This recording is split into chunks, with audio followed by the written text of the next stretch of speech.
So good evening, everyone. Welcome to Chen's panel event on wearable technology. My name is Chen. I work for Google. I'm also the co-founder and the current president of Chen, China American Innovation Network. So Chen is a non-profit organization founded in the summer of 2011 with the goal of building a cross-continent platform to promote innovation and entrepreneurship. We organize various kinds of events, such as conference, panel discussion, startup pitch, entrepreneur bootcamp, etc., in both Silicon Valley and also in China. And today's event is one of our innovation panel series, where we invite the entrepreneurs and the industry leaders who are really fighting on the front line of technology innovation to share with us their first-hand experience, their stories, and their insights. And previously we talked about big data, cloud, mobile technology, and today we're going to talk about wearable technology. Very exciting. I want to thank our very elite panelists and also moderator for accepting the invitation. I want to thank all of you guys for coming. I want to thank PwC for providing the financial support. And last but not the least, of course, I want to thank our host, Fenwick, for providing this great space. So why don't we invite Fenwick Associate Mr. Ken Meyer to say a few words about Fenwick.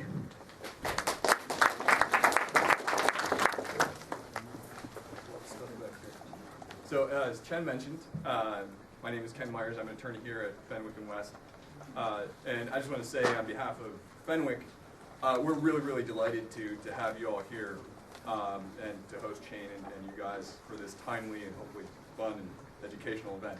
That's not too much pressure on you guys. I know we have promotional materials on all your chairs and scattered about, so I'm not going to stand in the way of getting on with the event by reading it all to you. So let me just sum it all up this way. We here at Fenwick, we love technology. I mean, that's all that we're about. You'll see in our materials that we say we do the big deals and we win the big cases and we negotiate the complex licensing agreements, and we do. I mean, you know, over the years here, we've incorporated Apple. We fought against Lotus's attempt to copyright the drop-down menu. We negotiated a licensing agreement that lets Alibaba run Yahoo China. We took Facebook public.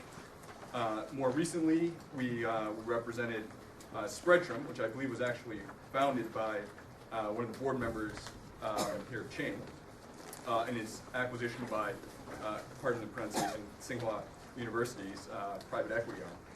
And we're currently working on the going private of Giant Interactive, which is the maker of the ZT online games, the MMOs that are pretty popular in China right now.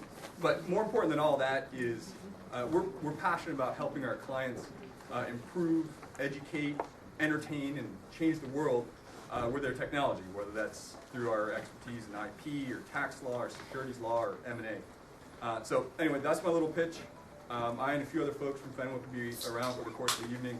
So please don't hesitate to ask us any questions or help us offload some of our business cards, of which we have far too many. So, but for now, back to your regularly scheduled program. Chen? Thank you. Thanks a lot, Ken, and also thanks a lot, Fenwick. Now let's get started. I'm going to briefly introduce our moderator, Mr. Benjamin Zhang, and then I'll hand it over to Ben to start the discussion. So Ben is a vice president at DCM, a leading venture capital fund managing over $2 billion in assets, based in the Silicon Valley, Beijing, and Tokyo, where he is responsible for sourcing and analyzing new investment opportunities, as well as assisting on financing, M&A, and strategic matters for DCM's diverse set of portfolio companies. His focus area lies in disruptive opportunities that exist at the intersection of business and science and technology, and include connected devices, big data, next generation omics technology, and also new models for healthcare. Prior to DCM, Ben was a senior associate consultant with the management consulting firm Bain & Company, based in Bay Area, where he worked with a number of Fortune 500 semiconductor and e-commerce clients, evaluating new markets, strategies, and also acquisitions. Ben graduated with the highest honors in biochemical science and also a minor in mathematical science from Harvard, where his studies focused on understanding complex biological systems using a combination of a mathematical and also experimental approach. Ben is also a mentor for the Peter Thiel 20 on 20 Fellowship. So without further ado, Ben. Thank you, Chen. It's almost as if I wrote that myself. It's my great pleasure to be here with you all and with my distinguished panelists here. As Chen mentioned, I work at DCM. We're an early stage venture capital firm. And over the past couple of years, I've had the pleasure of looking at and investing in the wearable space. It's a space that we're very excited about, so I'm very excited to be talking with these exciting companies here. I wouldn't be doing my job as a VC if I didn't specifically call out some of the companies that we're involved with. The first is a company called Basis, which I'm actually wearing on my arm right now. I'm happy to talk about it later. It's a fitness tracking device. Another wearables company that we're very proud supporters of is Whistle, which you'll be hearing a little bit more about from Steve later. And the third is a stealth Google Glass company, which we'll be very excited to talk about in the coming months. But without further ado, since you guys aren't here to just hear me babble on, I want to introduce my panelists here. Sitting right beside me is Jason Gui. Jason is the co-founder and CTO of Vigo. And Jason has the, you guys should all congratulate him because very recently Vigo hit its Kickstarter funding goal, I think just 5 or 6 days ago, right? Yeah, just this past weekend. Which is a fantastic feat. On top of that, you know, Jason's Chinese, but he was able to corral his 2 non-Chinese co-founders into spending 4 months with him in Shenzhen, building the product and building out the company. So that's Jason from Vigo. Sitting beside him is this handsome guy, Steve Eidelman. Clearly, we invested in Whistle, and over the past couple of years, I've gotten to know Steve. Steve is a fantastic guy. Whistle's a company operating in the pet space, and to sort of call out his pet chops, Steve would like to point out that for over 2/3 of his life, he has owned English Spaniels? Yeah, English Springer Spaniel. English Springer Spaniels. Sitting next to him is, I'm probably butchering this, Dhananjay Jayaloth. Wow. Bravo. Except that he goes by the much cooler moniker DJ, so call him DJ. DJ taught me something the other day, which is for all of you students out there, pay close attention because it's a valuable life skill. Nobody reads your cover letters. The reason I know this is because in a bunch of his cover letters, he wrote, what exactly did you say? I think it said, I'm not just really, really good looking. Yeah. he got every single interview, so clearly no one's reading those. Life lesson. And last but not least is Dr. Matthew Diamond. Just in case anyone's keeping track, he's MD, PhD, so he's got 5 letters behind his name. Matthew is currently faculty at NYU Langone, but in addition to that, he's also the medical lead at Misfit Wearables. And interesting fact is he is a big fan of classical contemporary dance. Am I correct? That is correct. All right. So most of the questions in this panel will be about dance. So what I'd like to do to start the panel off is I'd like each of you guys to go down in 1 minute. I will cut you off if you go past 1 minute. Explain, tell us a little bit about your company, about the product that you built, and why you decided that you guys needed to build it. All right. Do you call this an elevator pitch to you? Go ahead. So we're Vigo. We're building wearable devices that help you stay alert. And you see it over here. It's a little, it's in the form of a little Bluetooth headset that you put on your ear, and it can track information about your eyes to see if you're dozing off or showing signs of drowsiness. And when you do, it alerts you either through some type of vibration or sound alert. We started this off as a project at the University of Pennsylvania, and we joined Accelerator, a hardware incubator that took us to Shenzhen, China, to wrap a prototype for a couple months. And we just finished a Kickstarter campaign this past weekend. So right now we're going full steam ahead in terms of producing and delivering on this version of Vigo. Steve? Great. Jason, congrats on the Kickstarter campaign. I'm Steve Edelman, one of the co-founders and head of product at Whistle, as Ben said. Whistle is the first technology company building smart products for pets and pet owners. Our first product is the Whistle Activity Monitor. We started shipping it last fall, and we'll be launching in our first national retailer in March, all PetSmart stores across the country. We're a team of just over 20 up in San Francisco. Whistle's mission is simple. It's to help pet owners take better care of their pets. We believe in the power of the relationship people have with their pets. We want to help give them information about their pets, their health and wellness, as well as just bridge the gap in communication. Your pets can't talk to you. So we want to make it easier for you to connect with your pet when you're away, understand more about your pet, and at the end of the day, just help build that bond between pets and their owners. Cool. Hey, I'm DJ, as Ben already said. Thanks for the invite. So at Athos, we built the world's first smart clothing that can measure your heart rate, your breathing, as well as specific muscle activations. And it's not just about the data for us, it's about the experience it gives. The reason we built it was that when we were in college, we were working out together and wanted to know how we could work out better and how could we, like, what were we doing wrong. The problem was we couldn't afford a personal trainer. So we wanted to have that experience that a personal trainer would give you, understanding all the information that's going on and guide you towards your goals. So we wanted to build a product that could do that, and we wanted to build it on validated scientific methods of capturing this data and then understanding it and then giving you the feedback in a really, really easy way that you don't have to really go outside your normal routine. You just wear the clothes, work out, shove it in the washing machine, shove it back in your gym bag, and you're good to go. It gives you the same experience as a personal trainer would. So I'm Matthew, here representing Misfit Wearables. I just want to say it's really a pleasure to be here, and I want to thank Ben and Chen and Andrew. So our first product that I can talk about is called the Shine. At Misfit we make wearable computing devices, and the Shine I have right here is a physical activity monitor. So basically you wear it. I'm wearing another one over here, and we're very proud that you can wear it anywhere. And essentially it keeps track of your movements and your activity.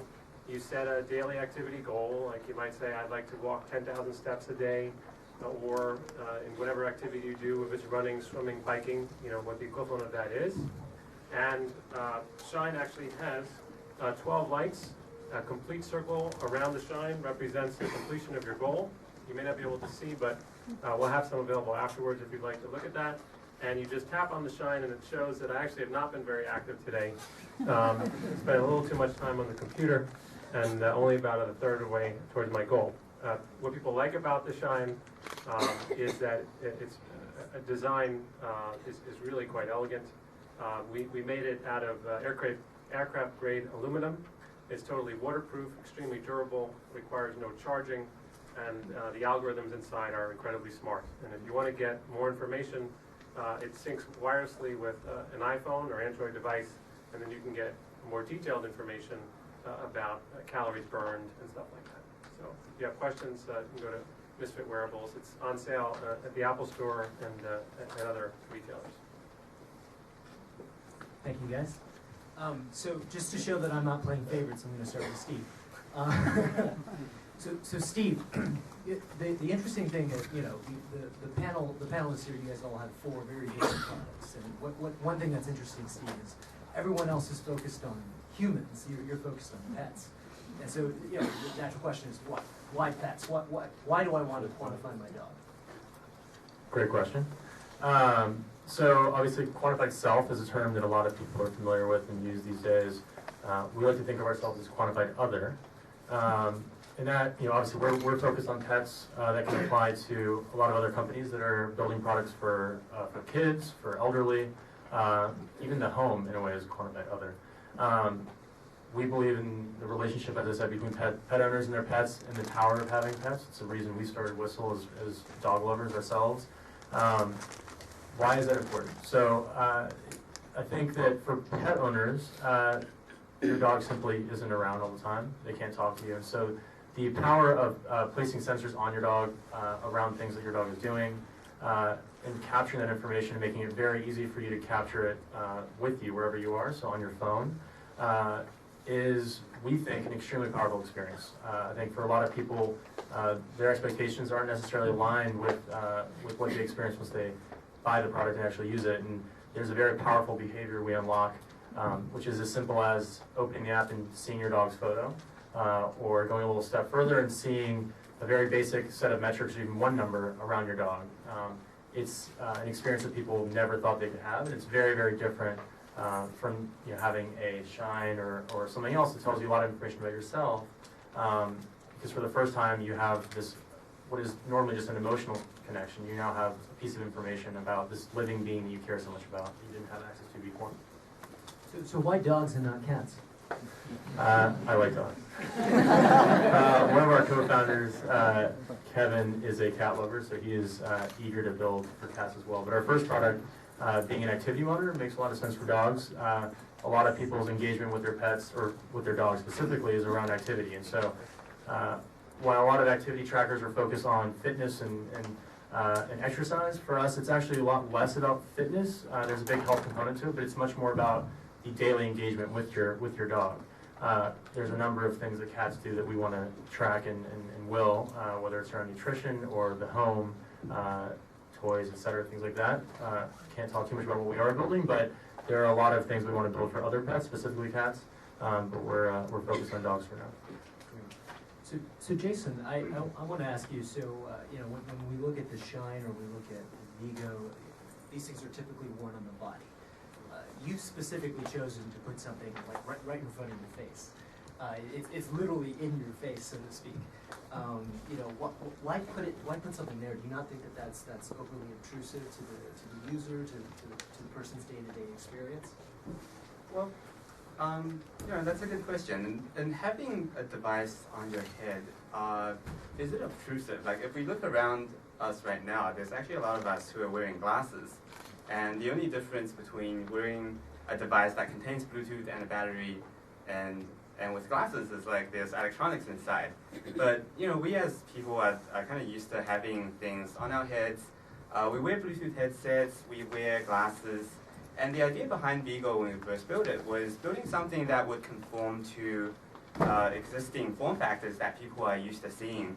So we experimented with glasses, we experimented with Bluetooth headsets, and because our first initial target for the moment is drivers, and keeping drivers awake at the wheel is really a really huge component of what Vigo is trying to do. Wearing a Bluetooth headset on your head when you're driving is a very common thing with South City, and we're essentially extending that functionality so that there's an added component of being able to help you stay alert and being able to track your energy levels over time. I think as wearables are starting to grow and we're more used to wearing things like Google Glass, there's a few Google Glasses around here today, people are going to be more receptive of those things if they're able to fit into our daily lives. The philosophy behind building wearables is essentially you either want to make it fashionable or you want to make it invisible.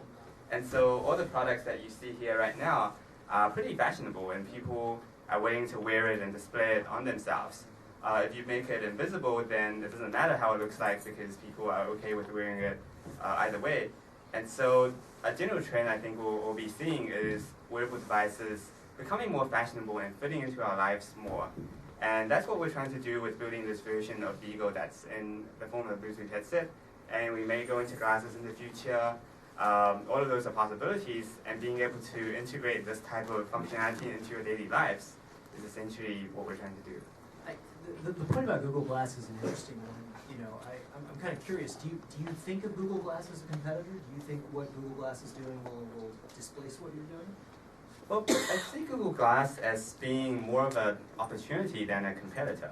Because if you think about, if Google Glass is going to take off and everyone is going to be wearing one, that's great for us. Like, we don't need to build another device that's going onto your ear or onto your ears or head. Essentially, we could build on top of Google Glass's platform and create this functionality. So the technology we've built is less about the Bluetooth headset that you see it right now, but more about the technology behind it that's able to track your information and know your current alertness state, know whether or not you're showing signs of drowsiness.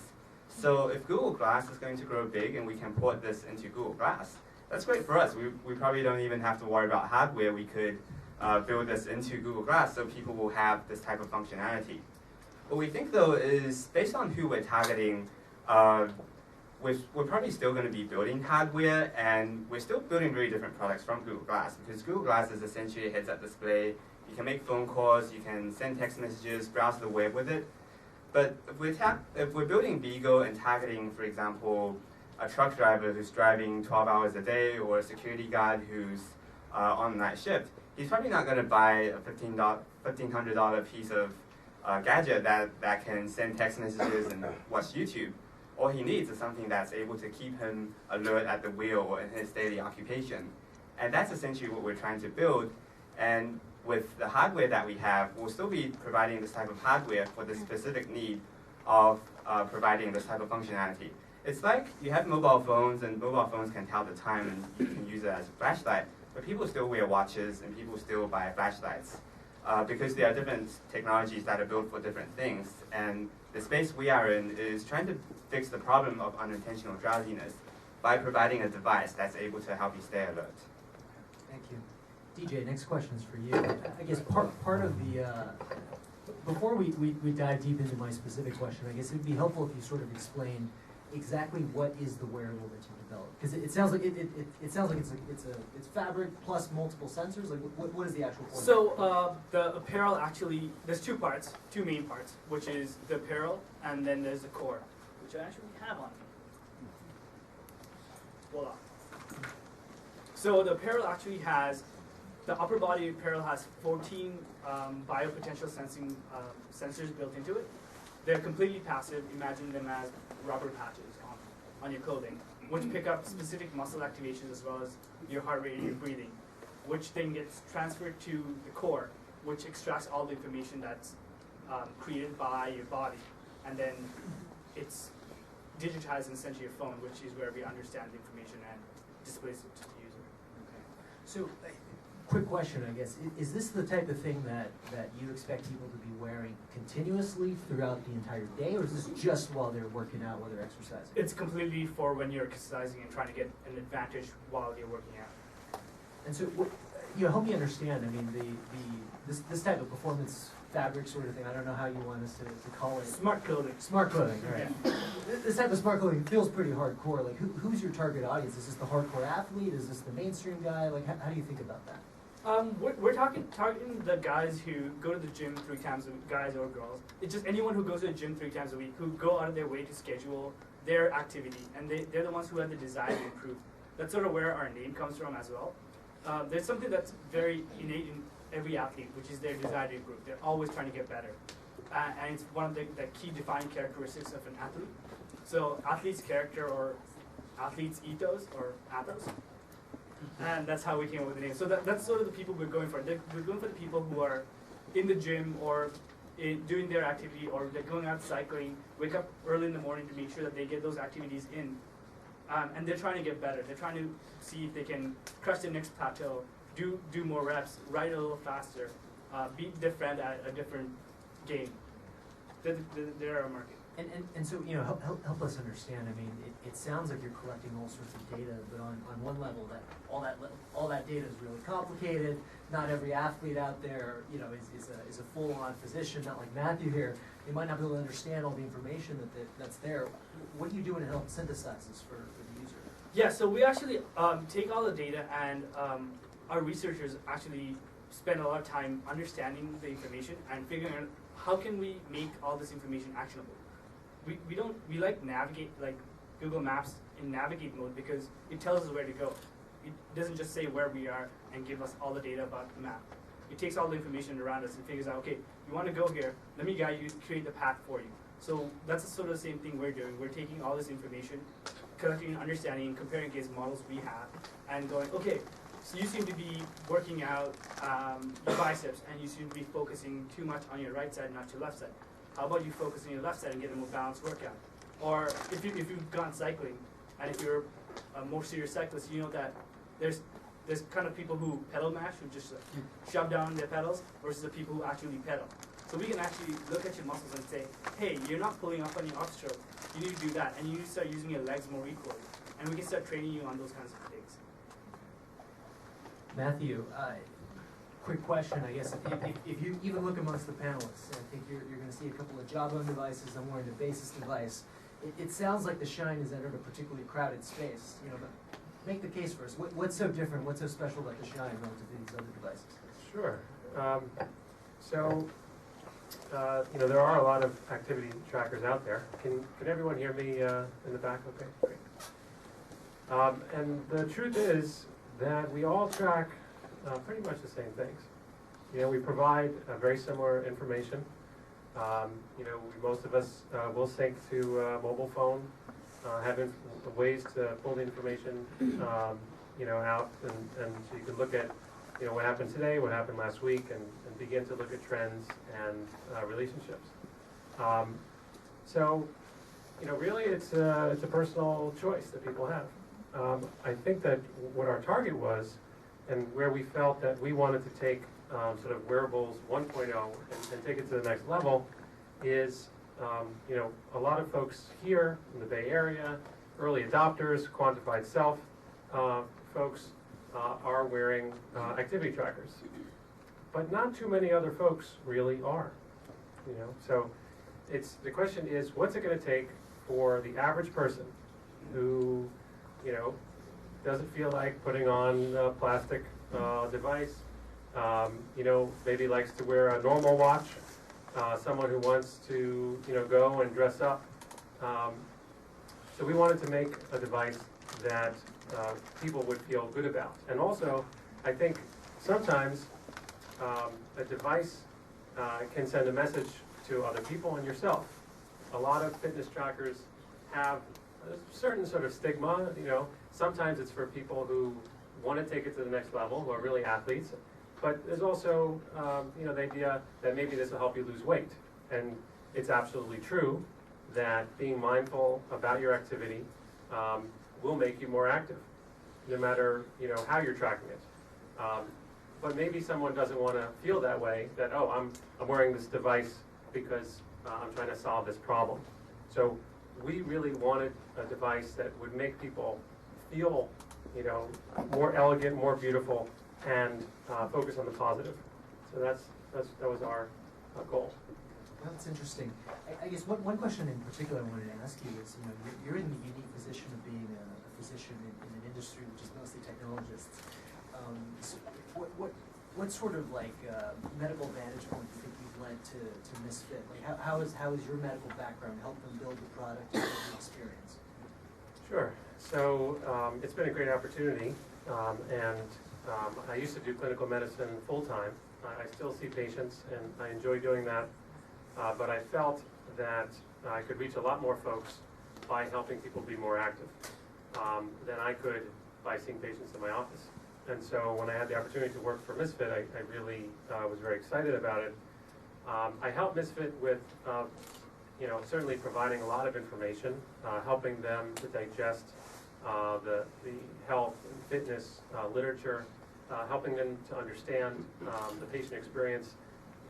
As a sports medicine doctor, I see folks who are very athletic, but I also work in rehabilitation, and I see folks who are not that athletic, and it's a conversation I've had many times about, all right, what are your goals? How can we get you moving more? And that's going to help your heart disease, your diabetes, and all conditions like that. So on the one hand, I can provide that perspective, and it's been great to do that. On the other hand, what I've been also able to do is to help Misfit kind of debunk some of the traditional medical dogma, I would say, that other people might not feel as comfortable doing. And just to give you an example, I'm sure DJ's, you're familiar with the Compendium of Physical Activity, which is a collection of basically any type of activity you can imagine, whether you're running, cycling, or swimming, or maybe you're doing housework, you're gardening. There is literature on how many calories you're burning, how hard you're working for this whole spectrum of activities. And it's listed, it's this 20-page document referencing a lot of different sources. And I really feel very comfortable going to the group and saying, you know what, we'll use this as a guide, but when something looks like it's frankly wrong or misguided, and I'll say, you know what, this study is really limited because of this. We can kind of ignore this study. This number looks stupid. And so bringing that to Misfit also, being able to sort of turn over these traditional documents is one way that I've been helpful.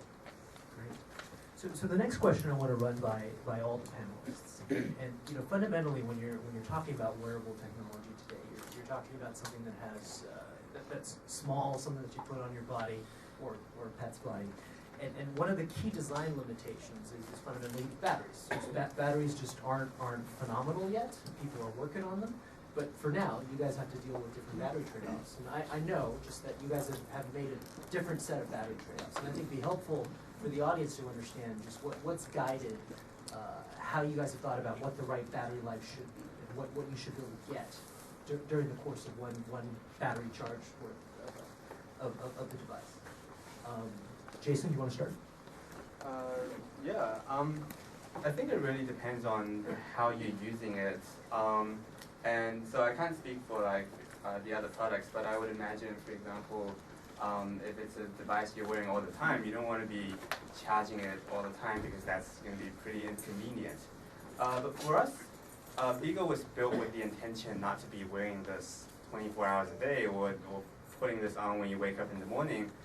It's more built for specific purposes, like if you're going on a long drive, if you're going to be in a boring meeting, for example, or a boring presentation, that kind of stuff. And Do so, you show up to all your boring meetings with the thing on? you know, if it's a boring media, it's usually because of me, so it's other people who wear it. But you know, it's with having a specific case where you're wearing it because you know you need it, and that's when battery is less of a huge problem because people are okay with they know that they need to charge it up before they use it, and we're still working on the battery consumption, but you're able to use Beagle for like a few days on average. But if you're only going to be wearing it for like maybe 3-4 hours a day, then that stretches to much longer. So I think it really depends on the use case, and understanding how your customers are going to be interacting with the device is key to knowing how much battery consumption you really need. Steve? Battery is one of my favorite topics. Battery is a really interesting question when you're building any wearable device. I think our dream would be to do something like Misfit did with a disposable battery, primary battery. But we have the somewhat unique challenge, at least in this group, that we have Wi-Fi as well as Bluetooth in the device, and Wi-Fi is quite a battery-hungry chip. Initially we set out, we wanted to actually build a GPS device originally, and we found a lot of reasons outside of just battery not to do that, at least focus on this product first, but battery was a real limitation there as well. Any cellular-enabled device needs at least a 350 milliamp battery. That's a very large battery. But at the end of the day, battery drives size in a meaningful way. And so for us, we wanted to set out to build, as a product person, I said, well, let's build the longest lasting battery we can build. And then our engineering team obviously said, well, we need a spec. So from a user perspective, we thought a week was reasonable. Obviously, we wanted something like a month. But with Wi-Fi, that was tough unless we weren't syncing regularly. We wanted to be syncing regularly so that if you wanted to check in on your dog when you were away, there was some regular interval you could expect the data to be uploaded automatically through Wi-Fi. And so for us, we settled around a week because we're big believers in user behavior and sort of trying to fit Whistle products into existing behaviors. And so a lot of people set their lifestyle around a weekly routine, and that's how we came up with a week. And after we set that target, it was a fun challenge, trying to balance all the trade-offs of how frequently are you uploading data, how large is the data that you're uploading, and what resolution of data can you preserve. And we were able to hit it. So we're now ranging between 8 and 12 days, depending on how many Wi-Fi networks you add, how many owners pair their phones to a single device. But the average user is getting about 10 days. DJ? We just built an arc reactor. It's easier that way. Let's put it up here and it goes, everything works. No. We actually took the same kind of principles that a week is where the cycles most people live by. And most people, or the more high-end gym goer, usually goes to the gym about 5 times a week, and they spend about 2 hours at the gym. So that's what we sort of optimize for. There's also this really interesting thing that since our device sort of comes off unlike Misfits, which has to stay on, and it's most effective because I keep it on because I don't have to charge it, that you need to have the charging cycles is also a way that people don't lose their devices. that if they have to charge it and they have the dock and that reminds them that they need to charge it, you put that as part of the experience, and as well as, the way we think about it is that when you're gonna do laundry, pop the core out, put it in the charging dock, and then do the laundry, pop it back in. So that's how we did about 10 hours of battery life, physical we're going for. And so far we're hitting a little over, so So Matthews, I would love to get your take on this, but I'd also, just given that we've already had a couple of products who talk about a 1 week battery life, why did you guys choose to make a battery life that lasted the length that it did as opposed to just 1 week? Yeah, sure. So as Stephen said, we decided to make the Shine require no charging at all. And we did that because we felt like anytime a device is charged, it's an opportunity to basically stop wearing it. I mean, you stop wearing it, and then you have to remember to put it back on, and maybe the charger is a reminder. The other idea is that tracking sleep is a really important part of our experience. So we wanted you to be wearing Shine during the day, also at night. We made it especially comfortable. We wanted to basically remove all barriers and all opportunities to stop wearing our device. So you don't have to take it off when you go and take a shower. You don't have to take it off, to charge. The battery basically lasts about 4 to 6 months, and then at that point, you basically replace it, and it's a standard watch battery. So I've definitely learned more about batteries and energy management than I had ever known before. Setting that goal, it was a really ambitious goal for us, and it required some very intense efforts on our electrical engineers' parts and our data scientists' parts to make our algorithms and our protocols for communication as efficient as possible. So we basically wanted you to wear Shine and let nothing get in the way of doing that. One of the key parts of these wearables is that they're fundamentally data collection engines. That's what makes them so powerful. And so, this, I sort of alluded to this earlier when I asked DJ the particular question I did, but, how do you guys think about the balance between presenting the user with lots of data versus presenting the user with stuff that you've interpreted and is directly actionable so that they don't have to think about it? Like, what do you guys see as the right trade-off between those two extremes? Matthew? Sure. Yeah, so I think there is a balance there.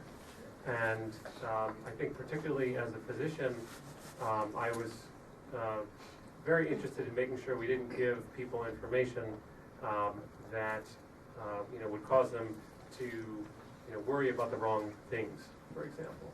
So basically, it's about looking at your product from the user's perspective. So we decided that we wanted to be able to track all activities, whether it was swimming, running, but we didn't want to be having the user sort of micromanage their day in a certain sense. So we created the idea of having activity points, which is similar to what other devices use. The idea is you just look at this one metric, and it basically tells you, have you met your goal, have you not? And that's basically the layer that's the most evident for everyone to see. And then if there are folks that want to dive deeper into it, they can look at more details. And our philosophy about sleep, similarly is like that. We probably could have provided a lot more detailed information than we actually do, but we also didn't want people to be, competing about their sleep, for example. It's like, this many points, so we don't have sleep points, for example, something like that. So we wanted to bring a certain amount of awareness and mindfulness without having people get lost in the details that are not necessarily helpful. Yeah, so the way we thought about it is that there is definitely two components that you want to have immediately versus things that you want to have after the fact. But we developed our product very much around being able to give you instantaneous feedback so that you have the feedback you need to know to take action on whatever the activity you're doing to get it better right when it matters, not before you go to bed or right after you get out of bed, which is asking a lot from the person, and it doesn't create the habit that we want to create, where people are using the insights we provide and the steps we provide to take action and keep getting better, which is what they're going to get useful for. But at the same time, there's all this information about how you progress was over week. You don't really need that when you're doing the activity. That's something you look at historical information and care when you're leaving the gym, or before you start the gym, or before you go to bed, or when you're charging your device.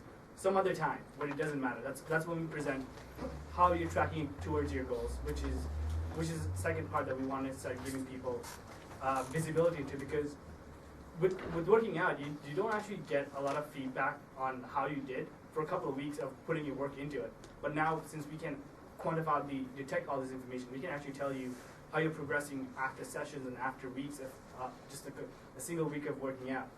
So that kind of information is going to be presented to you after the fact, but a lot of our information and insights are going to be presented to you right when it matters, so you can take action on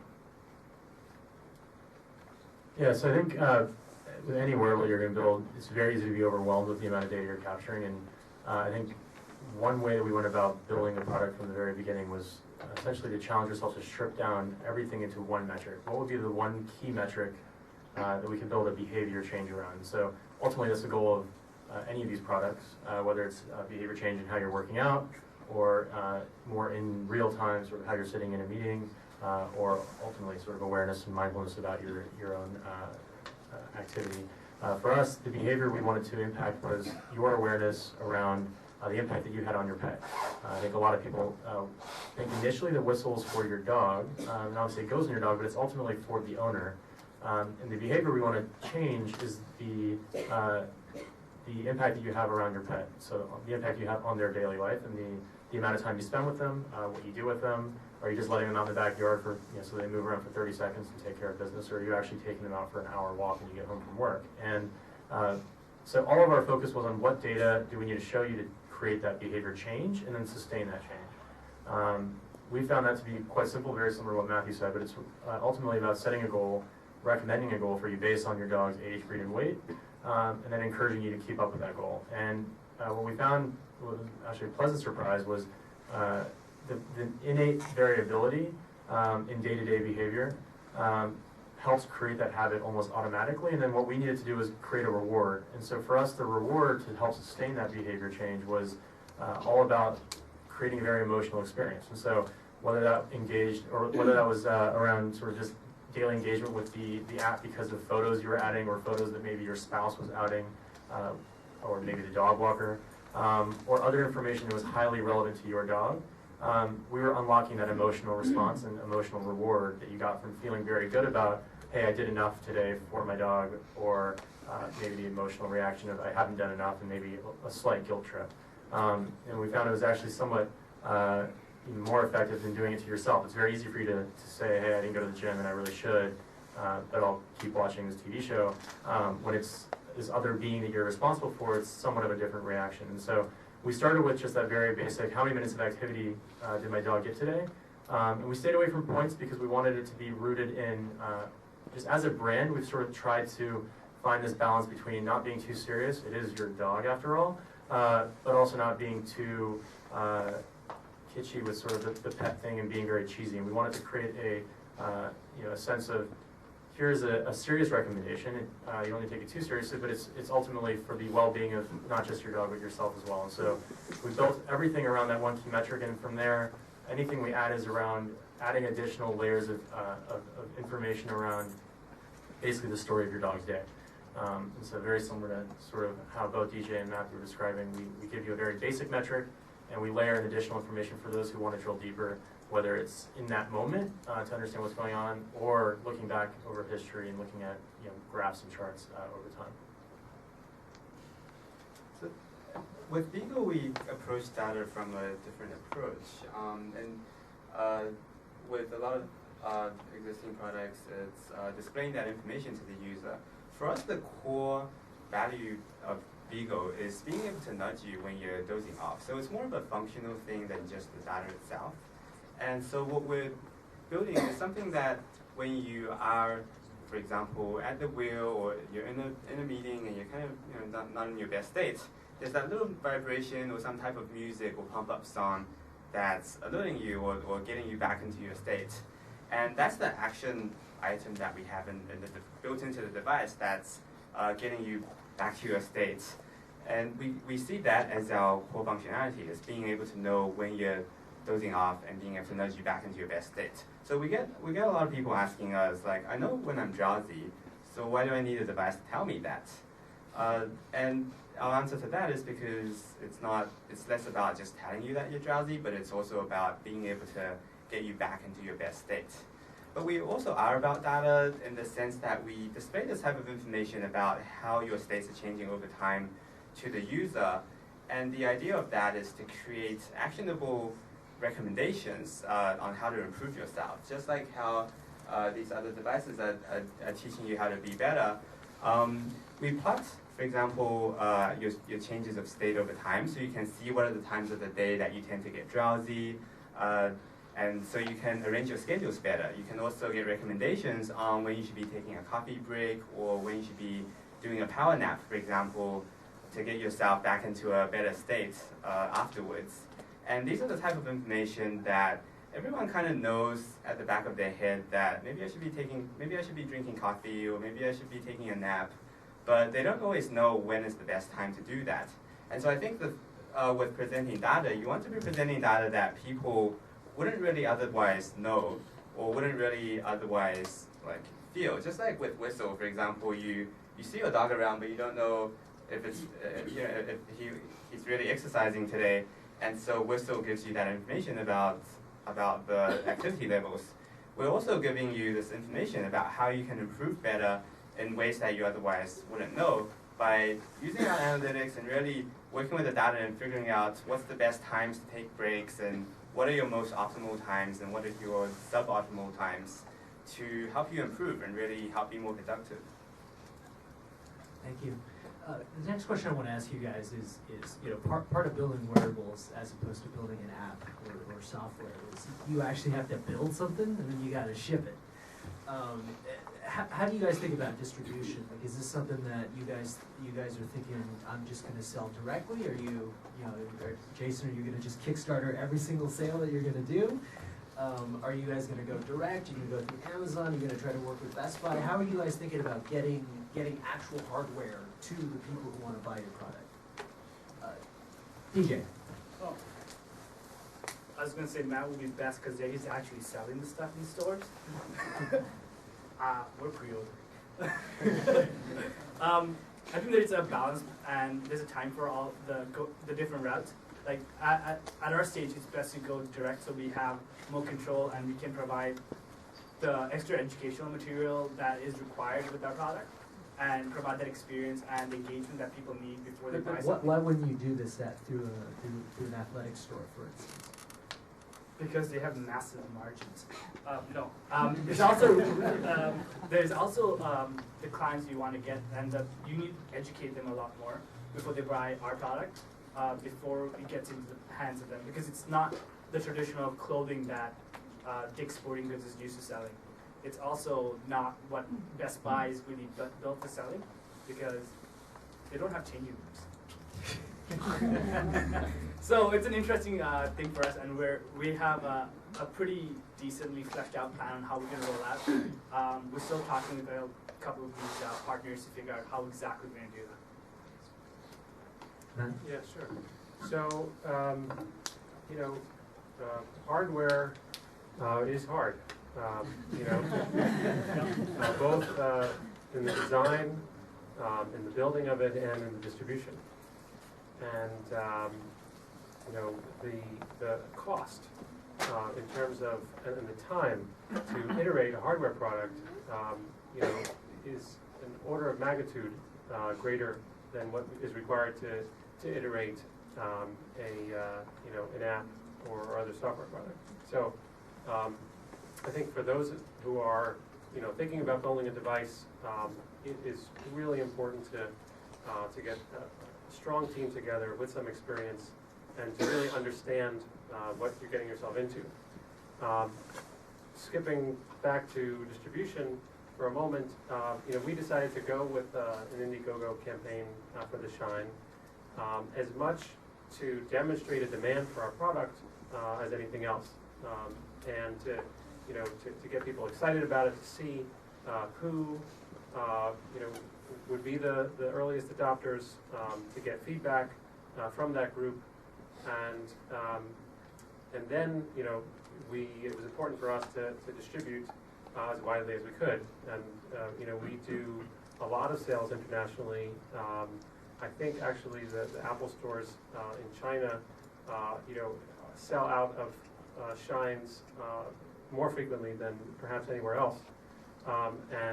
So for us, gathering the data is a really important part of our mission, and providing insight and further honing our algorithms with data from a wider audience that we are reaching. So for us, having a wide distribution was important, but as DJ said, it depends on your product and how much training goes into actually using the device. Now, it's not easy, I think, to get into big retailers, and there are big margins, and there are other pros and cons, and you have to weigh those. We already had a relationship with Apple, and I think that helped a lot. But I think it also depends on the product and what you have to offer. And I think crowdfunding is a great opportunity to demonstrate an interest, put your product out there, and then ultimately, I think you want to use relationships that you have with your investors. I mean, your investors, I think, are important not only for providing the funding, but for providing entrances and opportunities to distribute your product as well. So I think that was really important for us. Just a quick follow-up. I'm sure everyone in this room is kind of interested in knowing, like, what got Apple to say yes. I'm sure lots of folks here would love to sell things through the Apple Store. So. I was not. I can't take any credit for us being in the Apple Store. I was not at that discussion, at that conversation. Much of the credit goes to our co-founders, two of whom had marketed the device in the Apple Store before, Sunny Vu and Sridhar Iyengar. The previous company that they started was called Matrix, and they produced the first medical device that directly interfaced with an iPhone. It's the glucose meter that basically clicks onto the bottom of an iPhone, and I think that's where the relationship started.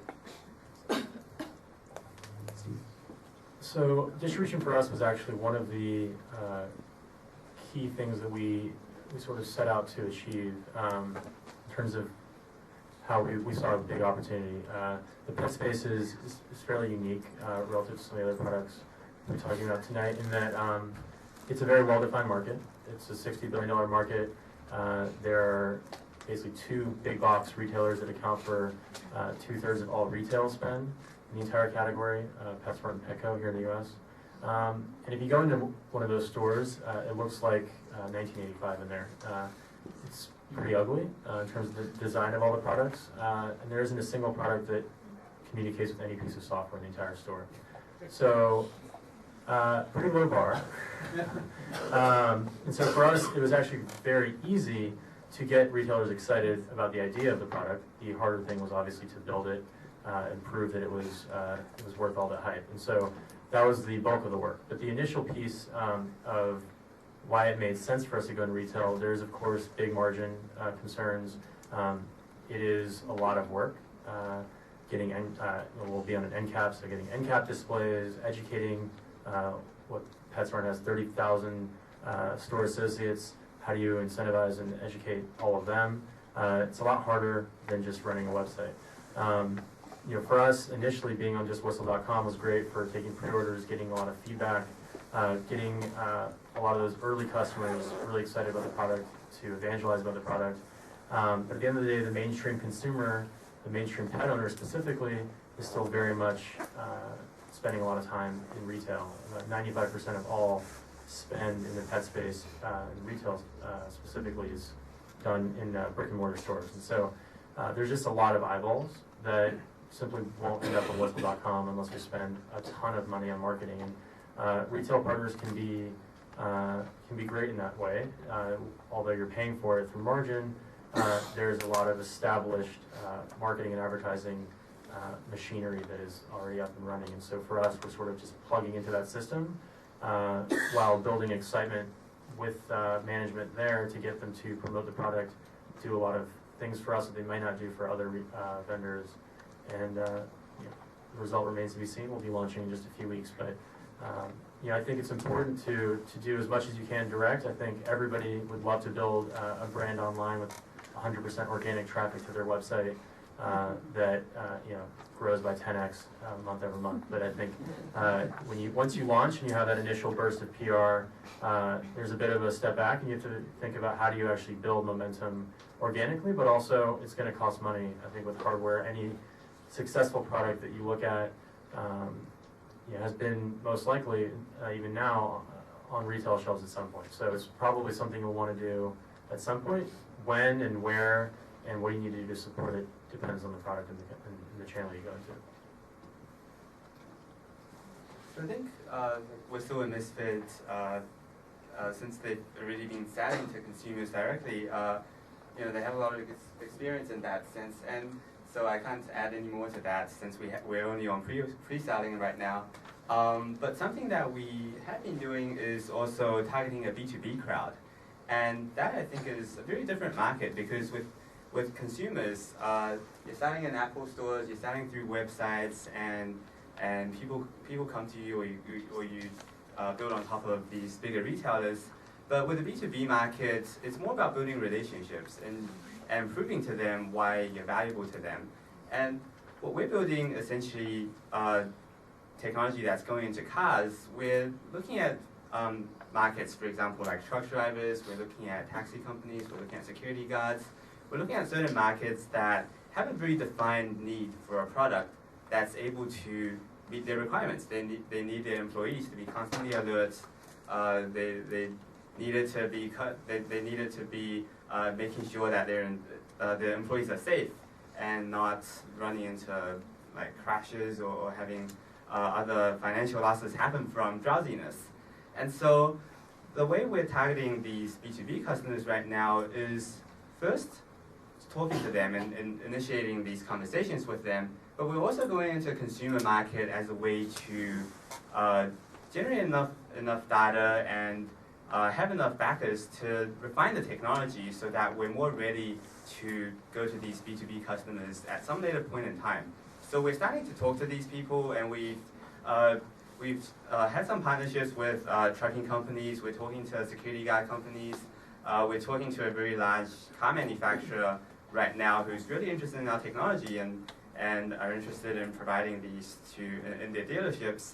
But before we actually go into these types of partnerships, we need to be able to prove to them that this technology is really working great and it's going to be able to save them an X amount of money. Like the National Highway Transportation Agency says that every year there's $12 billion in losses due to drowsiness at the wheel, and there's over 100,000 crashes. That's a lot of big financial losses that's being lost due to drowsiness. And we're tackling that problem, but we're doing it one step at a time by being able to selling to consumers and first being able to have proof of how well our device is working before we're able to really target these bigger customers. And so I think it's important when you're targeting these B2B customers to start talking to them early, because they move a little bit more slowly and they're kind of taking their time in evaluating technology. But for us, since we're also not just B2C business, but also a B2B business, that's something that we're starting this process and early on. So this question is for Steve and DJ. Matt and Jason have talked about the success they've had using Indiegogo and Kickstarter. It's interesting to me that neither of you guys have gone down that path. Can you guys talk about why you didn't choose to crowdfund this or use one of those as a launch platform? Sure. It's a great question, and one that I think we, depending on which day you ask us, will have slightly different opinion.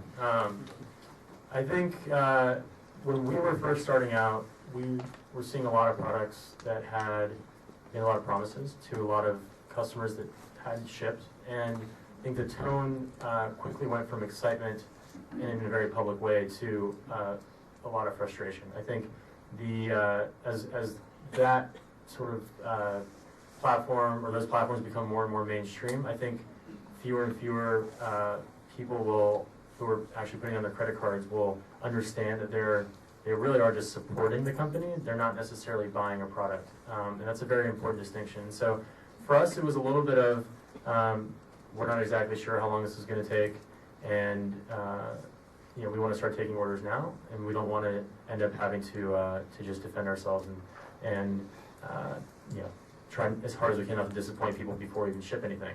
It's hard enough to keep people happy once you do ship the product. So that was one big reason. Another was we raised capital earlier, and we were getting feedback throughout the process, but I think really the single biggest thing for us was we knew that for us as a company to really be successful, there will always be early adopters. By definition, our earliest customers would be our early adopters. But we knew that our market skewed female.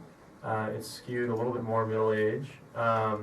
And if you looked at the demographic makeup of a lot of the like Kickstarter, Indiegogo type of platforms, it didn't line up with at least what we thought our customer base would consist of even fairly early on. And it was really interesting even looking at just our first few thousand customers, literally the first few hundred who placed their orders,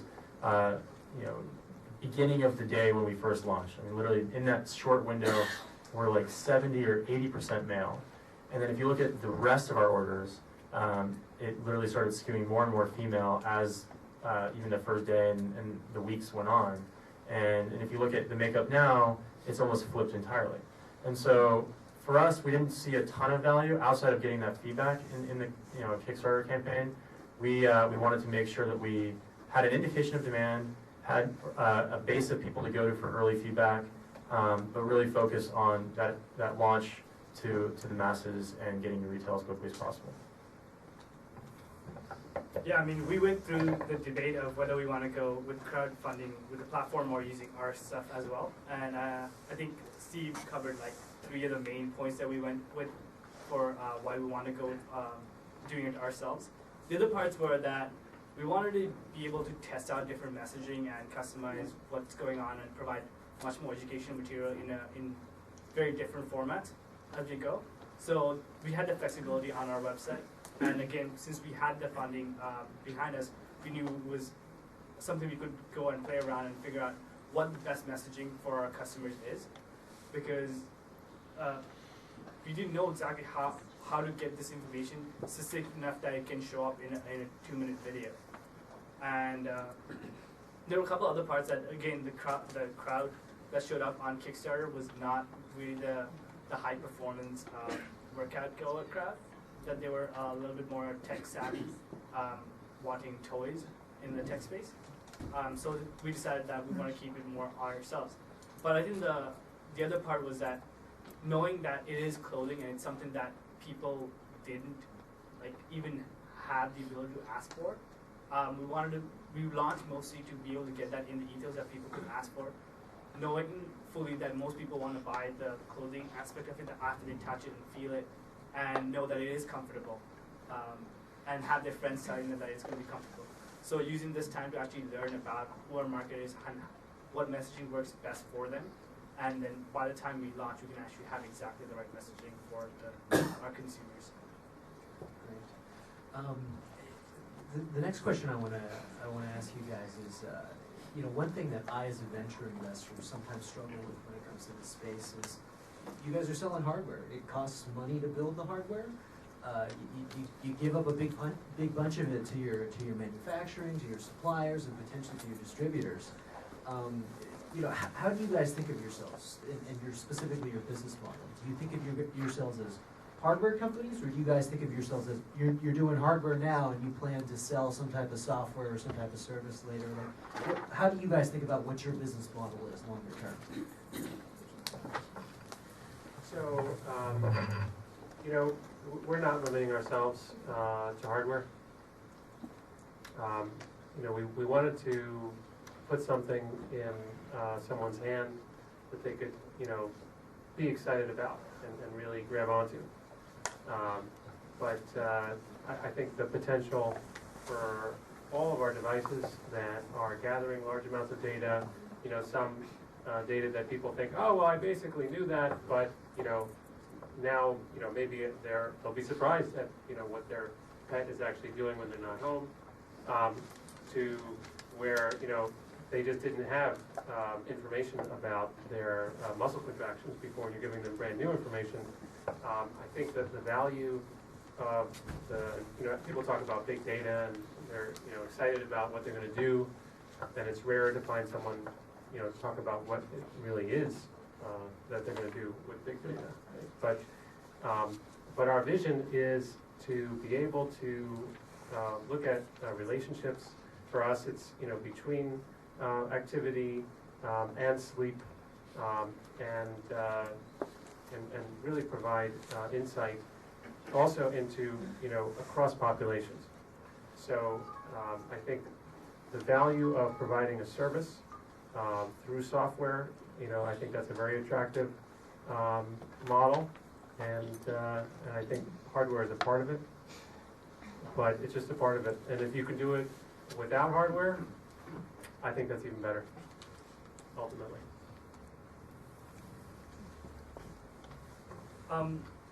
Considering our product, I think there's inherently a different model built into it, that you sell clothing and different versions of clothing which comes in different colors and different styles as you grow, and you have, you know. So you're a clothing company? Yeah. Yeah. Sorry, it's smart clothing. Smart clothing. Smart Lululemon. Don't tell them that. Yeah, actually, it's clothing, exactly. You keep changing styles, you keep changing seasons, and you don't go to the gym in the same clothes all the time. You want to wash them sometimes. So you have multiple articles of clothing. I hope people are washing those. I heard if you freeze them, it works too.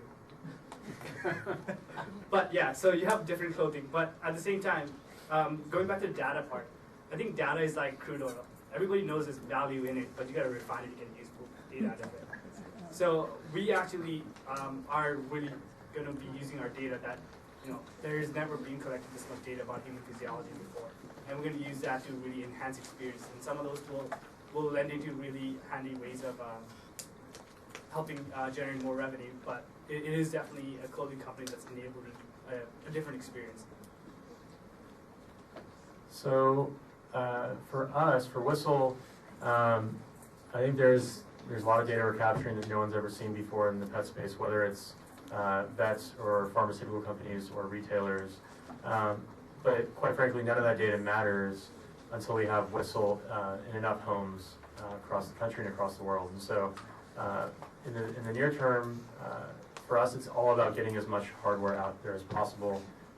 We sell hardware profitably, and we always will. And at the end of the day, our goal is to essentially take over an aisle in a retailer, in one of the retailers I was describing. You know, if you go into one of those stores, there's a lot of room for us to run there in terms of different categories and types of products and adding intelligence to all of them.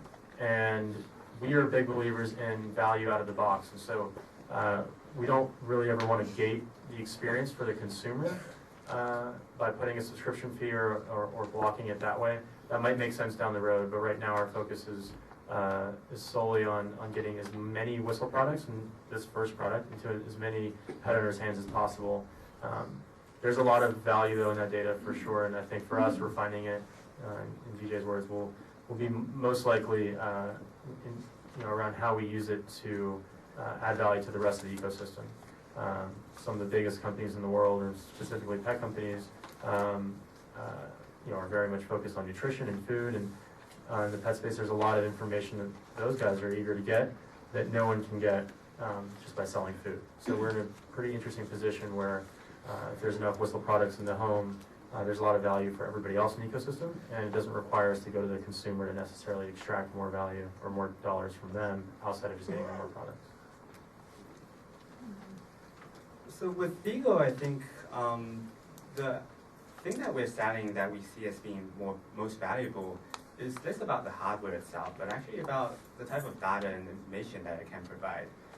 Because if you're thinking about the type of people that we're targeting, for example, we have the B2C crowd, but we have a B2B crowd of, for example, truck drivers, security guards, industries like these where their occupation requires them to be constantly alert.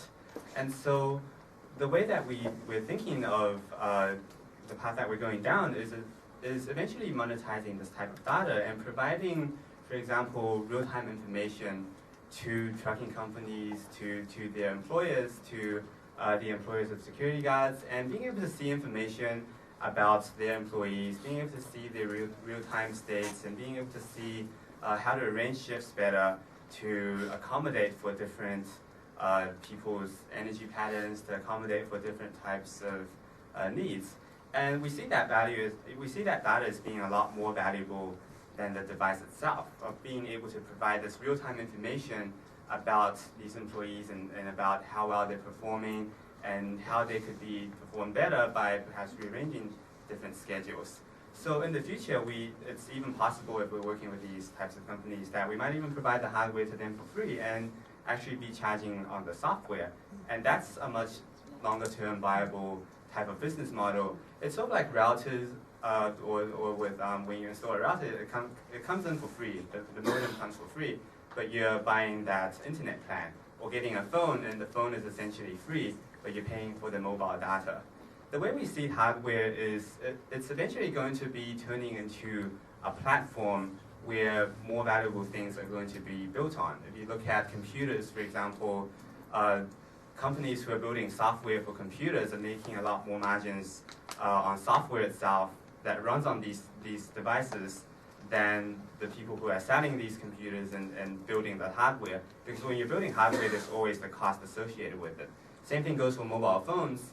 The Nexus is being sold for $300. This phone that I have here is called a Xiaomi. It's a Chinese phone that's being sold for 1,500 yuan, which is about $250 US dollars. It's got the same specs as an iPhone almost, but they're selling it for so cheap that there's really a limit to how much margins you can make off of this. But the software that's running on this is really valuable. Google is running its Android platform and being able to display ads to you, being able to collect this information, that's a lot more valuable than the hardware itself that they are actually selling. And so what we're doing too is turning Beagle more into a platform and seeing how can we provide the software that goes with it. Someone that I met at CES 2 weeks ago was, there was someone in China who is building a wristband that they copied exactly what Fitbit was doing. It was the same type of silicone casing, it was the same modularity, and we should all be careful with these kinds of copycats. And they were selling it for 150 yuan, which is about 25 US dollars. That's like a quarter of the price of most fitness trackers right now. And they're aiming to sell these devices in China for 69 yuan, which is like 10 US dollars. Imagine getting this for 10 US dollars. That's a huge threat. Is the type of stuff that you can do in China. And yes, like they might be using lower quality microprocessors or batteries, and they're probably going to die in like 6 months, and there's going to be problems with that. But what people can be developing in China is alarming because labor is so much cheaper, hardware development costs are so much cheaper, and if devices like these are going to be sold for $10, then there's really not much you can make just from selling hardware. That's when software becomes a lot more valuable, and being able to differentiate more on the software than the hardware itself is essentially going to be the key to success, because hardware can be copied. Certain types of hardware can't if you're doing really high-tech stuff, but a lot of the hardware that's going into a lot of devices can be easily copied by people, and so being able to provide value on the software is really important. So you all heard it first. These guys aren't hardware companies. They're all big data software companies. That's how you know we're in a bubble. At least we're not on social media. I want to ask one more question to these guys before we turn over to the audience members, because I'm sure some of you guys have questions. You know, I'd love for you guys to talk about, for each of you to go through sort of one thing that you guys think you guys have done really well. So pat yourself on the back, and then sort of one thing that you guys think you guys as a company need to be doing better. And I will start with Steve. A question for one of my investors. Taking notes. Yeah, exactly. I think one thing we've done well, I'll say two things, and then I'll try to cut off the list on the things we need to improve on before taking up more than an hour.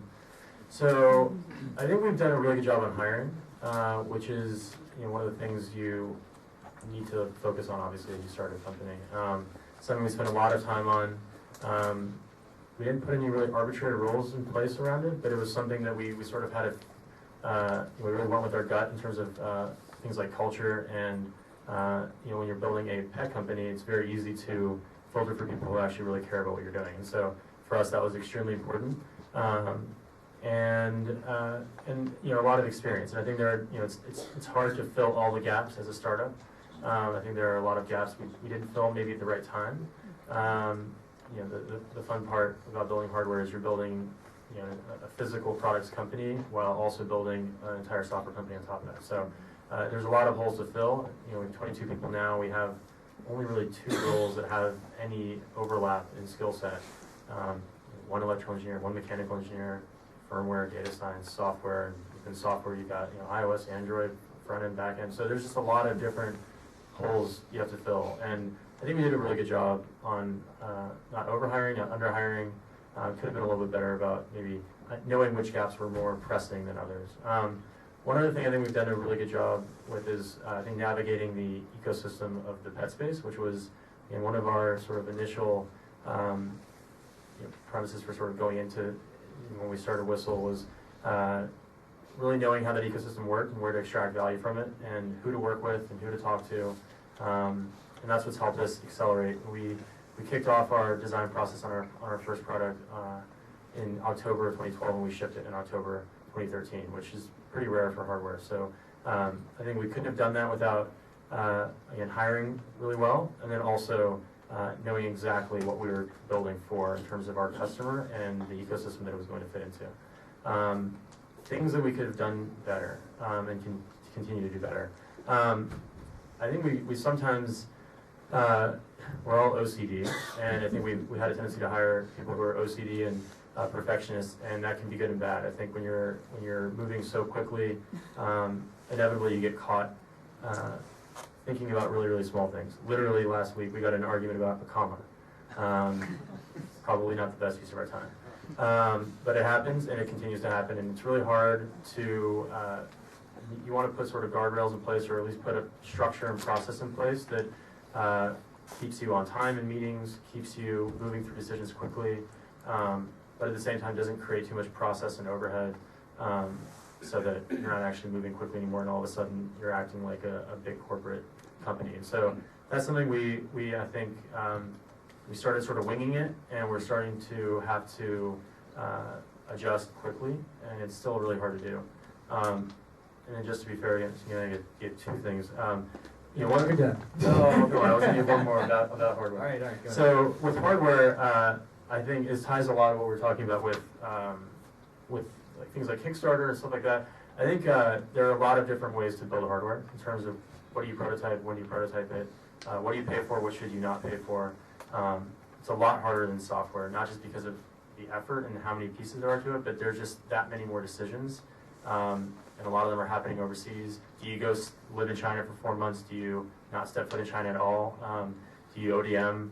Do you not? And I think for us, we didn't do a great job of, at the very outset, figuring out what we wanted to be really, really good at. So I don't know if it's tied to your question, but I don't think we had a really good sense for, this is going to be our core competency as a company. And I think it's really important, because then that'll dictate what should you be building in-house, what should you not, and how much should you be paying for something, how much should you do it yourself and scrap by, even if it's really hard. So those are things we're continuing to try to get better at. Sorry that was long, but a good question. Ben? Sure. So, want to leave time for questions, but just briefly, I think I'm really, really proud of our energy management, actually, because it's one thing to set a goal and say, all right, well, we want to have a battery last 6 months, but it's really hard to meet it, and we didn't start there. And we started out, our initial prototypes, battery last, a number of weeks, a month, and it took a tremendous amount of work, choosing the right components, streamlining the algorithm. So that took months and months of work. What I would say that one thing that we didn't do so well was our packaging, actually. And people do judge a product by the packaging. We didn't pay as much attention to it. We were focused on battery life, and we're on our, at least our third iteration of packaging. But it's important to pay attention. And honestly, looking at our initial packaging, it was really hard to tell what Shine actually was. So that we've learned. Okay, we learned our lesson, and that's some great packaging on Whistle. So thank you. I'm proud of that. Jason? Yeah. So I think something that we did really well was the composition of our team and how we were able to leverage that. So I'm Chinese. I grew up in China, grew up in Shenzhen, and my two co-founders were Americans who never went to Asia before. And something that we were able to leverage was just that, the fact that we were such a multicultural team that we could utilize the best from China, but also the best in the US. In China, there's a lot of engineers, there's a huge swath of engineers. It's close to manufacturing, where a lot of devices are being manufactured. If you can get a jawbone for $10 and you can get an iPhone copy for $250, then there's really nothing that they can't do in China, because they can always build things really cheaply. And that's what we were able to leverage, both by being in China for a few months and really rapid prototyping, and with my background as being Chinese and knowing and being able to communicate with these people. When we were rapid prototyping in China, we would come up with a CAD design, 3D model, and we'd send it to the factory to print it out, and they'd be able to give it to us next day. So we send it in by 5 p.m. The same day, and the next day they're able to give us the completed version using a SLA print that's really high density, really, really good quality, and only for less than $10 US. You get a next day print. But over here in the US, we looked up prices, and it costs about $30 for the same print, and it's about 5 to 8 business days, which translates to 2 weeks to get something of the same type. Same thing goes for PCBs and hardware. Is in China, when we were rapid prototyping and building PCBs, we'd submit a PCB and get it in 2 to 3 days. And it costed 45 yuan, which is about $7 US for 10 boards. So that's like 70 cents a board. Like, how cheap is that? But in the US, it costs like $50 to get a board in a week. And so being able to leverage that in China is really important, because we were able to rapid prototype at a much faster pace, because in a week you can have 3 prototypes versus being in the US and only being able to have 1 prototype in 1 week. And so we're continuing that by keeping some of our development in China, so they're really able to utilize what China is able to do well. But what China doesn't do well is being able to innovate. And they're good at manufacturing. If you hand them something to build, or if you give them a PCB and tell them to work out a better layout, they can do that. But if you tell them to invent something that no one's ever done before, build a device that helps you stay alert, something like that people haven't done before, it's much harder to do that. And so we also have a team in the US, and we're able to leverage how people here are a lot more innovative, they're more receptive of new technology and know what's going on, and have the creativity to create new things. And so a lot of our new inventions and stuff that we're building comes over here, but then we hand that off to China to build off, because that's what they're good at, and it's much cheaper to do that in China too. And it's really leveraging the best of both worlds by being able to utilize what's best in China, which is the manufacturing and the sourcing, and what's best in the US, which is innovation. It's also why it's called China-American Innovation Network, and it's America Innovation, because that's what people are good at over here. I think someone will disagree with you. But I mean, China's definitely improving. But being able to utilize that is I think is really important. What we could do better, I think, is right now we're building something that no one has ever done before, and so it's a huge challenge to figure out how do you design it and how do you build it so that people will wear it and it's going to be comfortable and it's going to be acceptable for people to try out. And so unlike, for example, a watch which has been around for, I don't know, maybe 2,000 years, and so people have been experimenting with different designs and you kind of know that it's more comfortable on the wrist. With what we're building, there's really nothing quite similar out there, and so a huge challenge is figuring out what's the best design. So is it the best way that it's working right now? Like maybe, maybe not. Like we're still experimenting and seeing what's best and experimenting with different people and trying to figure out how to get something to fit. But what we're doing is really learning from people who've done it before and learning from other devices that are similar. So we're building an earphone, and we don't have to reinvent the earphone because people have built that already. There's companies like Wearable and Plantronics and Beats and other companies who have been building these. And so instead of trying to figure out and measure different ear sizes, for example, we try to see what can we learn from existing products out there and being able to take that into our product. Or with Google Glass, for example, something that we learned was that they put the battery behind your ear, and that actually acts as a little lever that allows glass to feel lighter than it actually is. Because your nose is a very sensitive part of the body, whereas your ear is able to take up a lot more weight. So Google built glass so that it's still the same weight, but if they shifted all the weight to your nose, it would feel a lot more heavier than it is right now. But they were smart enough to use gravity in their design and have a lever at the back so that it feels a lot lighter than they could have made it. And so learning about how devices like these are, what went into the design, I think is really important, and seeing what we can learn from those to build into our own products. DJ? Okay. What was the question? One thing you did well, one thing you didn't do so well. Oh yeah.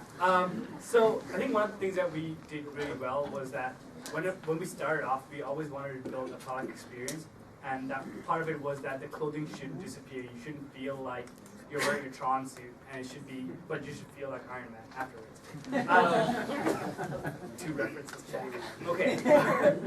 Actually, it's that we developed all of our technology to be able to survive a washing machine. And if you try to put electronics to a washing machine and try to do like 60 cycles, you'd be surprised at how damaging that machine is. We tried Kevlar wire. That thing's just shredded. So bulletproof vest cannot go to the washing machine. But I'm really proud that we actually managed to get the same life cycles as any Under Armour or Nike clothing with our stuff. So you just put it into the same washing machine, same detergent, you don't do anything else, and it still performs just as well. And you don't need to wet the electrodes like you used to with the old Polar electrodes. So those are like some things that I'm really proud of. I think I need to take some lessons from Steve about building teams. I think one of the things that we need to do better is that we have 3 companies essentially. There's an apparel company, there's a hardware company, and then there's a software company on top of that. So they all have very different cultures and different timelines and different styles of working. So trying to figure out how exactly to make them work as one unit is one of the biggest challenges. And we're still trying to figure out exactly how to make all those timelines coincide and all the people's personalities work well together. Great. So if anyone would like to ask a question, please raise your hand or stand up. Or Yeah, we have 2 microphones, just to raise on. Great presentation. This is for Matthew, I think, but I'd be very interested in anyone else's. So given that there's a lot of data being squeezed down to a very simple interface, okay, and that there's it's kind of leveled in playing field for all your competitors, it seems like a lot of the big data value is in the complex interactions of different health measures and different types of things you're collecting and showing those over time and how they interact. How do you approach for competitive advantage, figuring out what data to collect, how to crunch it, and then how to put it out there in a very, let's say, narrow tube at the end? Yeah, it's a good question, and it's a challenge. you know, we wanted to provide data for the user that was simple, you know, at face value, you know, basically like Steve said, you know, one number. It's important to be able to, you know, hone everything we collect into that. And for us, it was how much are you moving, you know, and for us, that's related to basically, you know, how many calories are you burning through your physical activities and how much motion is your body physically producing. So, you know, that one metric came as a kind of a natural choice for us. But you know, but it's a good question, and you know, what we would like to do is to be able to integrate with other platforms, you know, programs that look at nutritional information and that look at other health behaviors and integrate with them, and you know, provide our piece based on the movement. So. Does that answer your Would question? you bring that rules and model? I'm just trying to figure out. Yeah. Yeah, I mean, basically, I think that there's a very narrow channel at the end, so Yeah. it almost seems like the key would be figuring out what data to collect, how to crunch it, and what to do. That's the value of big data is not to tell you we kind of already know for a lot of things, but it's what you don't know or what you didn't see in your own life based on the different types of data that you're generating. Yeah. That's put together in a certain way. Yeah, so I think to make those kind of insights, you need to generate, you need to integrate data from multiple sources. And we thought that we would start by doing one thing well, and that was covering activity. You know, there are folks that, you know, do nutrition the best, you know, integrating those streams of data, you know, would be, I think, the way to start.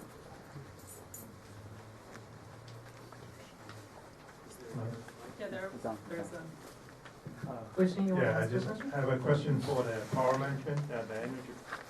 Matthew, you mentioned that you put a lot of emphasis on that, than packaging. I think that each application maybe have a different way. You guys maybe how quickly you send the data, those kind of things to save your power. Can you maybe tell whether electronically maybe those architecture, whether there's anything that you guys expect to maybe have some breakthrough, even make those battery or life or even longer? I think that this is probably is a question that even Apple cannot answer, but I just wondering for the wearable device, what do you guys think the expectation for some breakthrough in those? Yeah, I mean, I don't know if you saw the article, I guess it was in the New York Times this week, about battery management, and there were quotes from people about Apple, you know, do we expect some dramatically new battery technology? And I feel like the consensus in that article was not in the near future, so you kind of got to make the best of what you have. You know, there are unique things that some companies are doing, you know, putting batteries into more interesting form factors, making them flexible so that you can put a battery into you know, a wristband, stuff like that. But for us, it was about squeezing out as much utility as we can get in every step of the way. Without talking about the specifics, you know, it was from the algorithms that we used, you know, what would be the rate of sampling that we would need. You know, these accelerometers that we use are capable of sampling up to 200 hertz, you know, 200 times per second, gathering a piece of data. Over the course of the day, that's a lot of data. How much of that do we really need, and for what application? Maybe for while you're sleeping, we need a different amount of data than when you're you know, during the day. So it was from the components to the algorithm to the way the components communicated to the way the device communicated with a phone. So. Just to tack onto that, as someone who has been looking at the battery industry for some time, you're right. The traditional battery industry has improved at a very paltry linear rate, as opposed to the exponential rate of pretty much most other technology industries. There are a number of battery startups doing some very innovative things with novel materials and novel architectures. But sort of to Matthew's point, I mean, these all could theoretically deliver a step change, but they, you know, when they make it to commercial, we have no idea.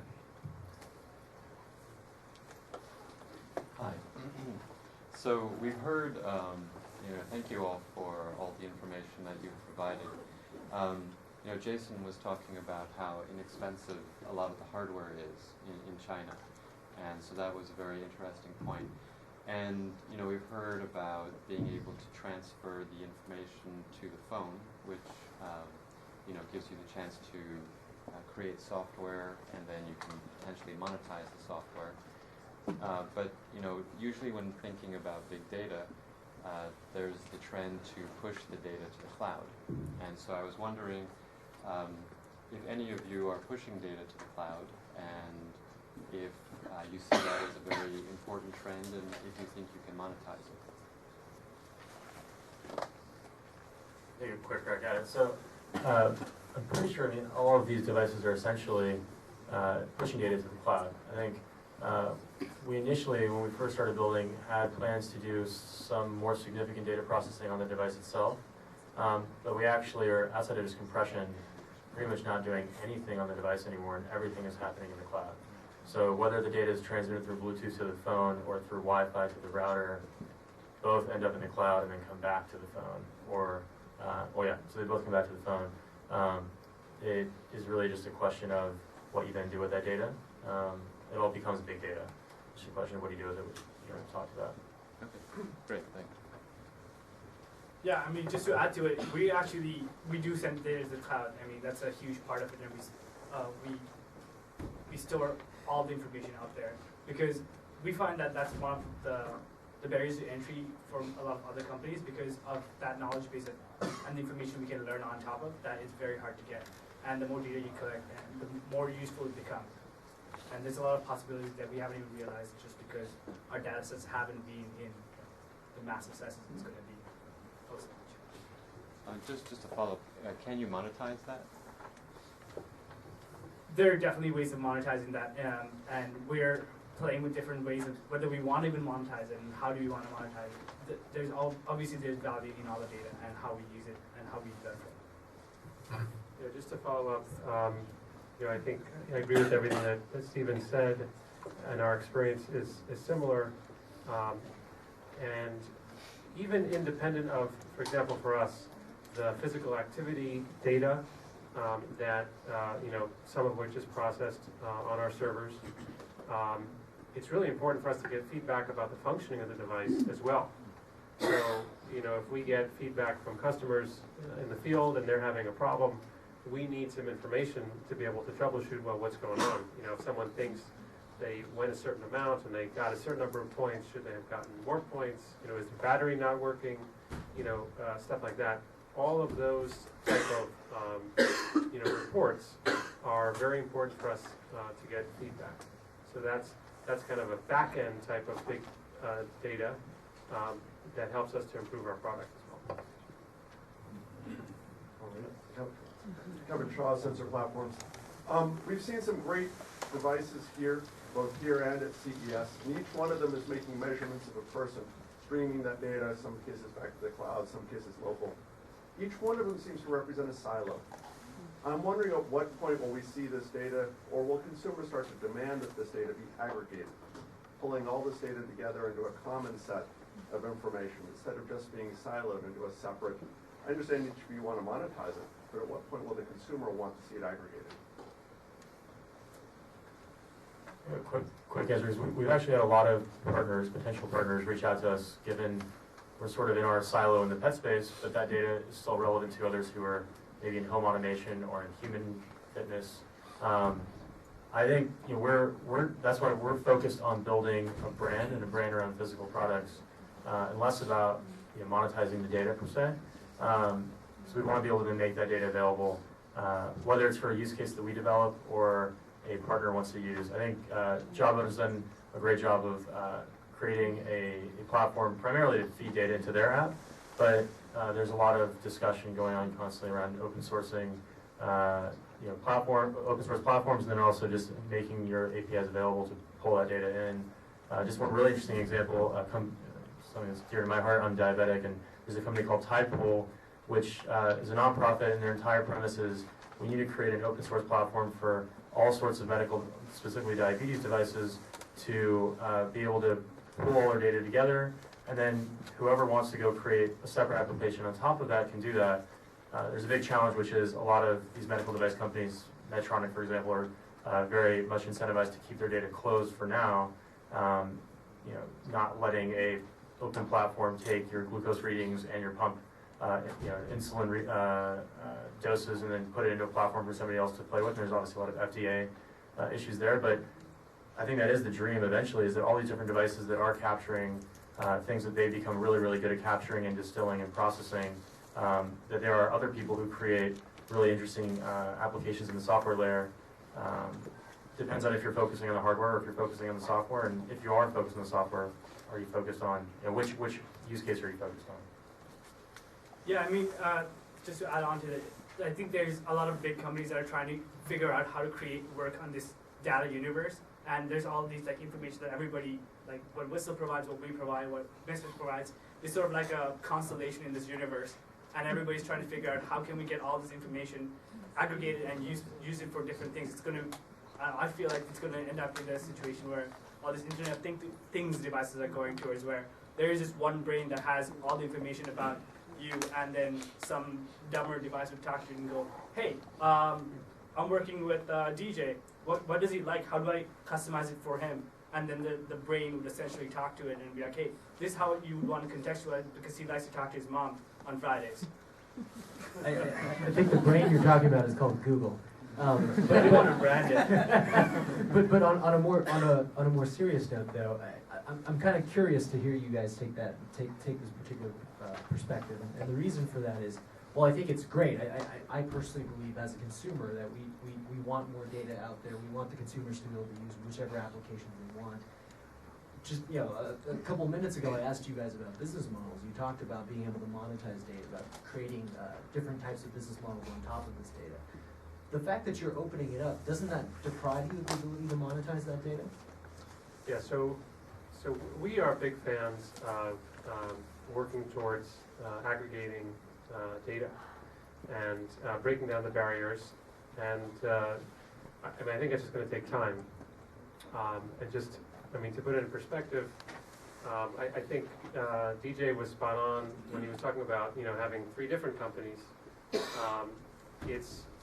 The first step is to make sure that, for example, within one company, that the data that the hardware team or section has works seamlessly with the data that the software team has, or even within the software, that the different databases that you may have are able to really talk to each other and integrate seamlessly, and that's not trivial within the same company.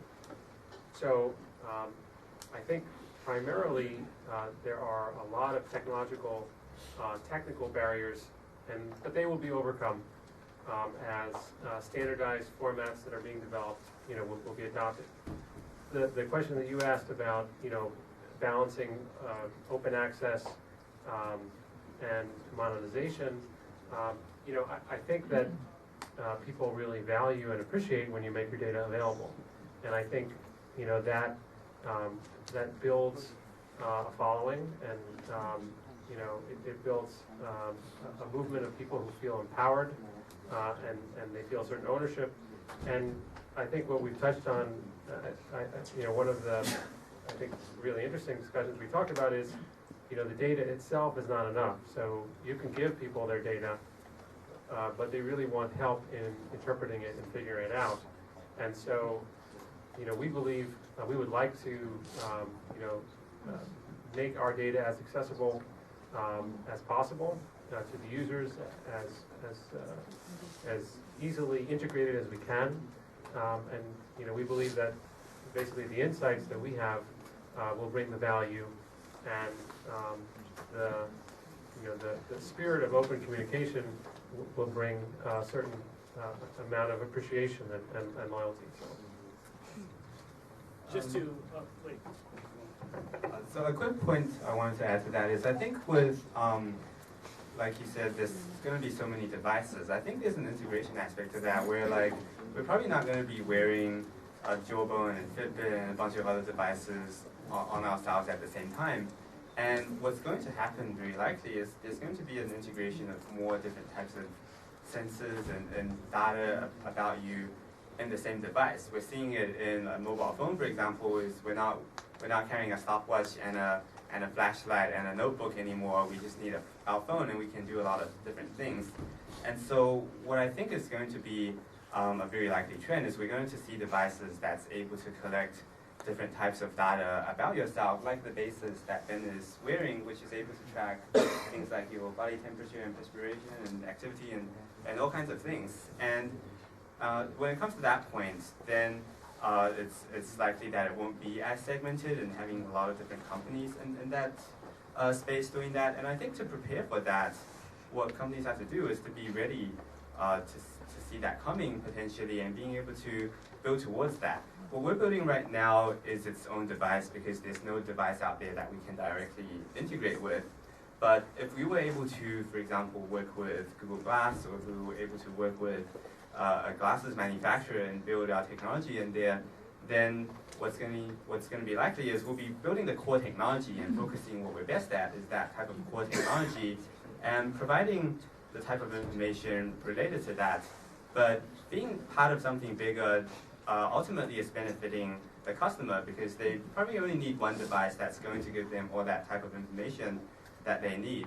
And so I think right now the market is very segmented because the wearables market is very new, but there's definitely going to be a trend towards a lot more integration coming up in the future.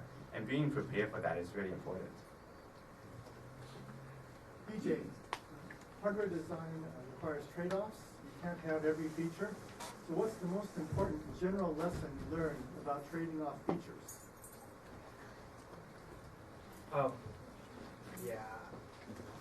You gotta really focus on what you want to actually do and what the goal of it is. Like, we can make this an activity tracker too, but that's not the goal we're trying to build, right? So you need to focus on what you're really good at, what your product's supposed to deliver, and you, based on that and what experience are you trying to deliver, you trim off all the fat that is not required, and you actually focus on what needs to be done. Pick those core features, keep true to those.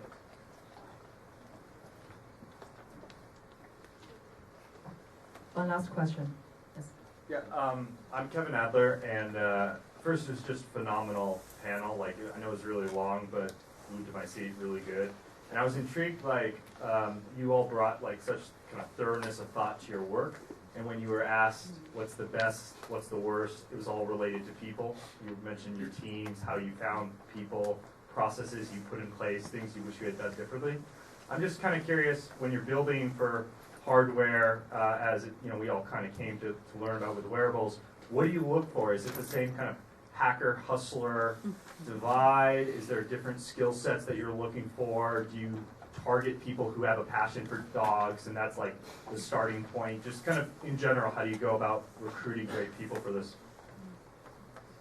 So the way that we're recruiting right now, and we're kind of newer because we haven't been around as long, and so we're still learning the whole process. But what we're looking for is people who are able to see things as a whole and see how it integrates into like your daily lives and how things integrate into yourself. And so one interview question that I like to give people, I don't know if it's good to talk about interview questions, but something that I give to people is I pull out this jawbone off my wrist and I ask our interviewees, like, what do you think is going in there? What do you think is the whole system that's happening inside this device? And not everyone has seen a jawbone before. Hopefully they have, if they want to be doing wearables. But you know, not everyone has seen it. And some people think that maybe there's a blood pressure sensor, there's a heart rate sensor, and it doesn't matter what they say. What we're looking for is if they're able to not just be looking at that heart rate sensor and just talking about how do you get it to take accurate measurements, but really thinking about how does that heart rate sensor, like how is it transferring data to the other parts of the device? How is it interacting with the phone? How is the user interacting with the device and the phone? Because when you're building hardware, there's actually three components. There's the device itself, there's usually some type of tablet or phone, and there's the person. And so we're looking at people who can really take a step back and look broader picture and really understand how the whole process goes. Because when you're designing something, it's not just how a specific component of it works, but how does everything fit together? And things like sensor design, something we found was we initially thought about going into EEG, and so using brainwaves to track your drowsiness levels, and that's obviously likely going to be highly accurate. But the problem with that is people probably aren't going to be wanting to have like 10 electrodes on their heads when they're driving or when they're in a meeting. And so trying to find that trade-off, which is the question that you were asking about, is trying to find that trade-off between accuracy but also usability and what people are looking for is really important. And so we look for people who understand the whole process rather than just one specific segment. I'll just say very quickly two things. Maniacal obsession with either your customer or the problem that someone has to solve. And then the second, which is very specific to hardware, operations is only solved by people who have done it before. If you have one person in ops, they have to have lashes on their back from having done it before. There are just no shortcuts when it comes to operations, whereas with software, if you find someone who loves what you're doing or is really fascinated by the problem that you're trying to solve and is really bright and has some CS experience, they can probably do the job, but there's just no excuse on ops. Yeah, and just to go back to your balance of like hacker type or like super detail oriented person, I think you actually need both, and I think that was one of the big advantages of me and my co-founder was that we have the 80-20 split where I'm really good at getting from 0 to 80. He's extremely good at getting from 80 to 20. And you need that balance because you actually need... Well... 80 back down to 20, huh? Yeah. Numbers. Like I said, I'm mostly good for the story. 80% is great. 20% he was going to finish off. But yeah, he's really detail-oriented. That the combination helps because you need to refine details and really work at the details out before getting a prototype out. But you need to get things fast enough so you can try them because it's hardware. You need to see them, not just visualize them in your head. Yeah, just very quickly, I agree with everything that's been said. And just to add, for a startup initially, the few people that you bring in are incredibly important. And you should choose them, like you would choose a spouse or a member of your family, because you may be spending more time with them. You will be. You may be living with them, and you really want to make sure that personality-wise, value-wise, that's the person you want to have with you at 3 in the morning, when you are, working to make a deadline. So choose those few people in the beginning very carefully. All right, due to time constraints, I'm afraid we have to end here. Let's thank our panelists and moderators for such a great discussion. We also have some speakers. It's certainly one of the best panels Chen has ever had. And for you guys, if you still have leftover questions, feel free to come front and mingle with our panelists. Also, Bigo is hiring, so if you're hardware, software engineer, and fit everything that we just talked about,